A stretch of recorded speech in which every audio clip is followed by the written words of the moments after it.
A paz do Senhor, minha irmã, a paz do Senhor, meu irmão. Como você está? Tudo bem?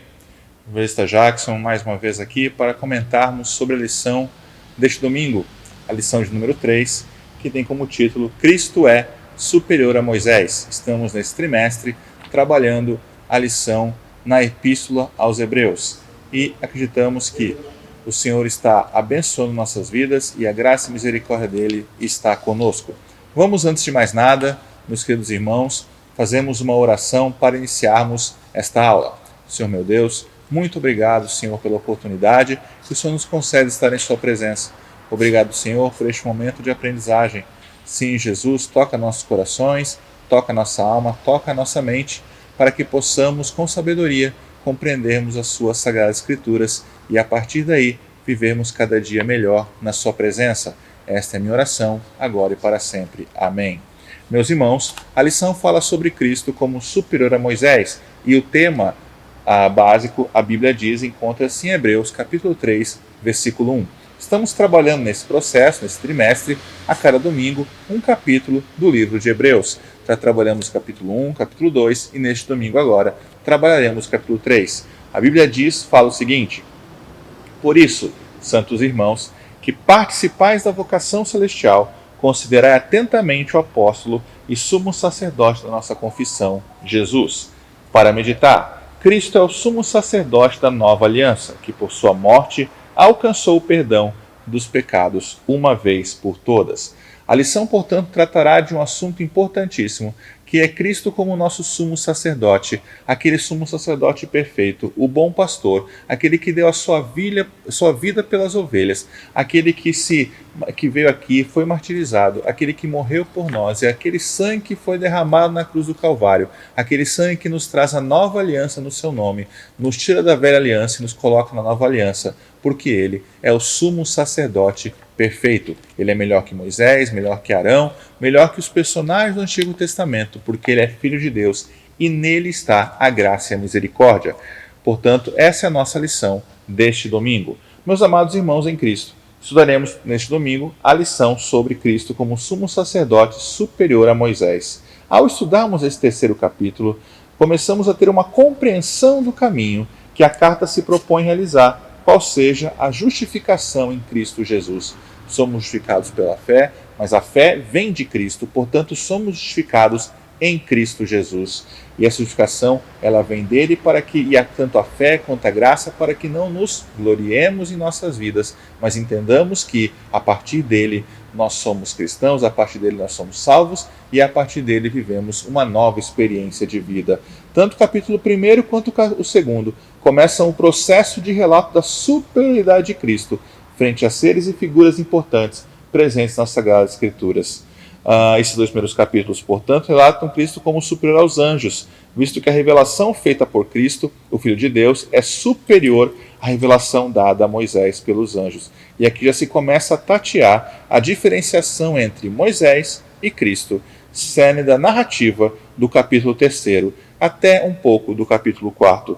Em algumas bíblias de estudo, como por exemplo de Genebra, Shed, Bíblia Pentecostal, enfim, demonstram verdades fundamentais acerca do conteúdo da epístola e que são visíveis e apresentadas neste terceiro capítulo. Cristo é superior aos anjos, como foi visto nos capítulos iniciais, a Moisés, a Arão e ao ministério sacerdotal do Antigo Testamento, porque ele é o sumo sacerdote perfeito. Todo aquele ministério sacerdotal do Antigo Testamento carregava em si imperfeições, porque não era o ministério do Filho, mas era de servos que estavam a serviço de Deus. Eram de homens que sim, homens que tinham sua grandeza, homens que tinham sua humildade, sim, mas eles não eram o Filho de Deus. E, portanto, a própria noção de sacrifício no Antigo Testamento é muito diferente da noção de sacrifício presente no Novo Testamento. O sacrifício proposto no Antigo Testamento encobria o pecado. O sacrifício da cruz de Cristo nos limpa do pecado. Essa é uma diferença importantíssima para entendermos esse universo da construção de Cristo como verdadeiro e único sumo sacerdote acima de todos os outros. Perseverando assim, nós entendemos a fidelidade de Cristo e a Cristo nas nossas vidas. O capítulo, portanto, é carregado de significado, quando se entende o público para o qual ele foi escrito. É importante mencionar também que o público para o qual o Epístola aos Hebreus foi escrito é um público chamado de judeus messiânicos ou judeus convertidos, tá certo? A cristianismo. E aí o autor da Epístola aos Hebreus, ele é muito inteligente, muito sábio, ao trazer elementos da historicidade do povo hebreu para justificar e para comprovar a necessidade de um entendimento maior, de uma compreensão maior de que agora estes devem viver uma novidade de vida, uma novidade divina que advém do Evangelho, que é a Boa Nova em Cristo Jesus. Você tinha a rememoração de momentos importantes da passagem histórica judaica, como o Refidim, como a questão da peregrinação no deserto, quando você tem o povo hebreu caluniando, blasfemando, enfim. O povo hebreu está revoltado com Deus e Deus acaba castigando esse povo. E o autor aos Hebreus é muito sábio ao trazer essa noção. Você percebe, portanto, o seguinte: essa aqui é a antiga aliança, a nova aliança. Você tem o sacerdócio de Moisés, o sacerdócio de Cristo. Você tem a ideia de que, veja como você vivia na antiga, veja como a nova aliança é de graça e de misericórdia. A lição ela está dividida em 3 partes, em 3 capítulos, onde no primeiro nós trabalhamos a questão do sumo sacerdote Jesus na relação com Moisés. No segundo capítulo, a lição trata sobre ouvir a voz de Deus. E no terceiro, os perigos de um coração endurecido e as consequências da incredulidade. Esta é a nossa lição deste domingo, uma lição que deve ser encarada com muita reverência e entendendo que, ao entendermos que a lição nos fala sobre Cristo como esse sumo sacerdote, o bom pastor, o rei, o profeta das nossas vidas, nós compreendemos a missão de Cristo e entendemos a nossa missão, a nossa própria missão aqui na Terra. A lição que nós temos em mão, portanto, trata sobre esse assunto. Didaticamente, nós trabalhamos aqui nessa lição a minha perspectiva exegética e hermenêutica para entender o porquê que o escritor e como o escritor escreveu o texto lá e antigamente, numa forma exegética de entendê-lo, a questão histórica, cultural ou gramatical, mas também de uma forma hermenêutica de interpretação desse texto para trazermos uma aplicação no nosso presente. A carta ela foi escrita a judeus messiânicos, mas ela, sim, de forma hermenêutica, pode ser utilizada para a nossa vida, quando nós olhamos, por exemplo, para a nossa vida no passado, nossa antiga aliança, nossa nova aliança, nossa vida antiga, nossa nova vida, entendendo que agora nós vivemos uma novidade a partir da presença desse sumo sacerdote em nós. Essa forma de você entender hermeneuticamente, exegeticamente, é uma forma muito presente nas Assembleias de Deus. Nosso método é o nosso método de interpretação e análise textual, é um método histórico gramatical. Nós respeitamos a historicidade, respeitamos a gramática do texto e entendemos que a partir desse respeito nós olhamos para o texto interpretando e aplicando em nossas vidas. Considerei importante fazer esse apanhado geral do método, pois é relevante para entendermos esta carta. A grande novidade da carta aos Hebreus é o título de sumo sacerdote atribuído a Cristo. Os primeiros cristãos não usavam a palavra para identificar aqueles que lideravam suas comunidades. Essa expressão de sacerdote era própria das civilizações pagãs e da própria civilização judaica também. Só a partir do 2º século que os cristãos começam a trabalhar essa ideia de sacerdote, até porque para responderem questões na relação com outras civilizações e comunidades e também para estipular uma categorização dentro da própria fé e da própria comunidade. O que o capítulo 3 preconiza é a superioridade de Cristo em relação a Moisés, como se percebe nos versículos 2 e 4. Jesus não está, como demonstra o autor, em pé de igualdade com Moisés, que é considerado o modelo de virtude entre os judeus. O único ministro da lei, como é dito, aquele que é fiel em toda a casa de Deus. Cristo é melhor que Moisés, do mesmo modo como foi explicitado nos capítulos 1 e 2. Ele é melhor que os anjos, melhor que qualquer outro ser humano. Por conta disso, Jesus é merecedor de mais honra que Moisés. Essa explicação baseia-se, claro, na comparação de Moisés como um servo fiel e Cristo é o filho fiel. Moisés é um servo, Cristo é um filho. Portanto, há uma diferenciação muito bem categoricamente colocada aí. Cristo é superior a Moisés, pois ele é o real filho de Deus, enquanto Moisés nada mais é que um servo de Deus.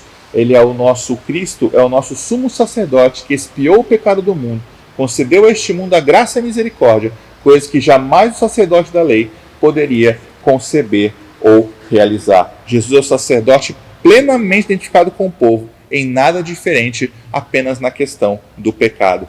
Por quê? Porque o sumo sacerdote veio a este mundo, viveu as agruras deste mundo, viveu as questões penosas deste mundo, os sofrimentos, mas não pecou. Por isso ele é perfeito, ele é o nosso sumo sacerdote. O ponto 2 da lição, capítulo 2, né, ela vai falar sobre ouvir a voz de Deus. Então vem fazendo essa trajetória do versículo 1 ao 6, falando sobre Cristo como sumo sacerdote, e encaminhando para os versículos 7 a 11, que nos mostram que é importante você ouvir a voz de Deus. Se hoje ouvides a sua voz, não endureçais o vosso coração, como foi na provocação, no dia da tentação no deserto. E aqui o autor da Epístola aos Hebreus retorna àquela historicidade que eu falei anteriormente, onde ele vai demonstrar que não retorna ao tempo da provocação, não retorne, né, ao dia da tentação no deserto, mas seja sábio, adore a Deus, se converta dos seus maus caminhos, não seja incrédulo, não seja rebelde, mas viva na presença do Senhor, não retornando a práticas antigas. Saiba ouvir a voz de Deus que fala contigo. Ao trazer a memória de um passado de uma historicidade, rememora, portanto, para que esses judeus messiânicos entendam o novo lugar que eles ocupam na esfera agora da questão do cristianismo, da esfera agora da relação com Deus e com o sagrado, um lugar ocupado na sua relação direta com Cristo, o seu sumo sacerdote. Ao lermos o versículo 11, também temos a questão do termo jurei, e aqui o juramento de Deus relata a não permissão por parte de Deus daquela geração entrar na terra prometida.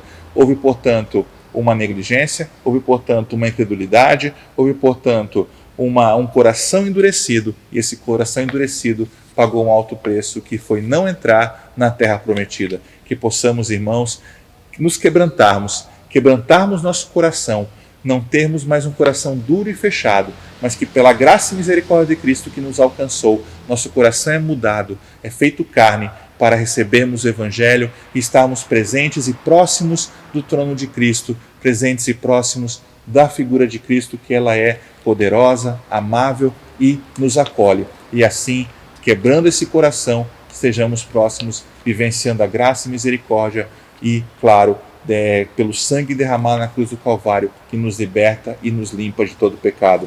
Não sejamos, portanto, incrédulos, mas vivamos aquilo que o sumo sacerdote quer para nossas vidas. O nosso bom pastor, nosso fiel amigo, nosso rei e profeta. Este é o nosso sumo sacerdote, o Cristo Jesus. Cristo, portanto, na guisa de conclusão, é o nosso sumo sacerdote.